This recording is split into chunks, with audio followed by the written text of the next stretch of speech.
xafladda sabootinta ardayda dhamaysatay kulliyadda caafimaadka ee uu takhaquskoogu yahay dhakhtar buuxa ayaa habeenkii xalayta ahayd dufcaddii 8aad waxa loo qabtay munaasabad soo dhaweyn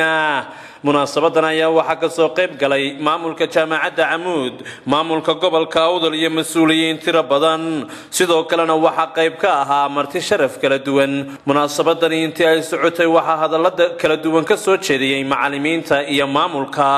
kulliyadda caafimaadka ee jaamacadda Amuud iyo guud ahaan maamulka jaamacadda Amuud sidoo kale munaasabadan waxa kala soo qayb galay gudoomiyaha gobolka Awdal Maxamuud Cali Saleebaan Ramaax oo isaguna hadallo kala duwan dardaarana ka soo jeediyay dhamaantoodba waxay ardaydan ay ku dardaarmeen inay waxbarashadooda ay halkaasi ka sii wataan ayna joojin waa kuwan qaar kamid ah mas'uuliyiinta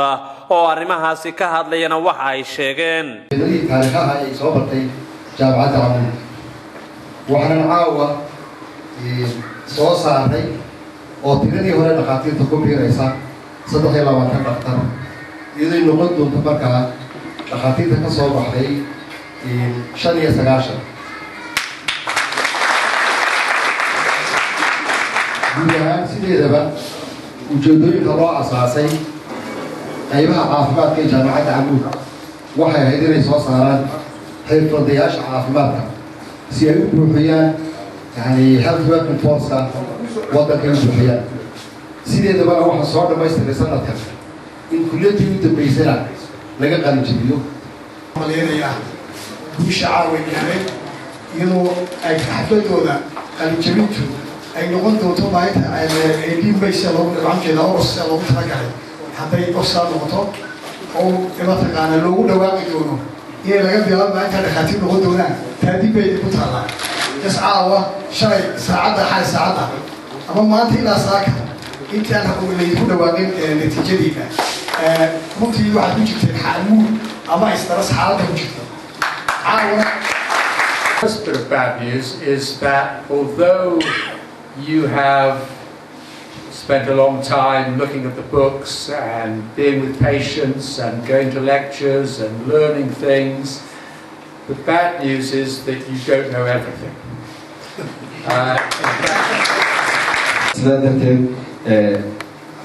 laga fikiro oo niyadda lagu hayo inaan jaamacad laga qalin jabinayn waxbarashada inaan la tagin dhakhtarna inuu soo baxayn haddii nabadgelyo la waayo waxaad maqlayseen berigii u dambeeyey in arrintan axibati fillah ilaahay ugu anfaco cilmiga aad barateen meel sare ayaa la rabaa ummadda inaad gaarsiisaan wax kaloo u maqan male ninka waxaan ahayn dumarkaan weliba usii mahadnaqaya rag waa geed sarawaaq adduun bixiyay wala yarooka islaantu dhibtay mudatay waan ag fadhiyo waan moogleeda Amuud University ama jaamacadda Amuud waxaan soo joogay baan ugu magac daray waxaan soo joogay wax badan oo taariikh baa socota dalka aan idin ku daray annagu ma faano isma la xayeysiin maalmahan aniga ku daray xagga idaacadda khaataa ka joogtay ma joogay dadka kale war waxaan qabataan dadka u sheegay markii arkaa waxaan jaamacadda iyo fadhiidaha iyo wada ka beelaa qofka markii ilaahay abuuray uu ugu talagalay ilaa maalintu dhimanayo wuxuu cunayo wuxuu anfanayaa way qoran tahay noqda qaar cilmiga aad barateen ummadiinii iyo weliba meelaha ugu baahida badan aydan runtii aydan u faa'iidaysaan oo aydan kula noqotaan gobolladii runtii aydan ka timaadeen aad iyo aad baan marlabaad idinku mahadnaqayaa أحمد ديريا علتري تلفزيون كعالمي SBC مقالة بورما.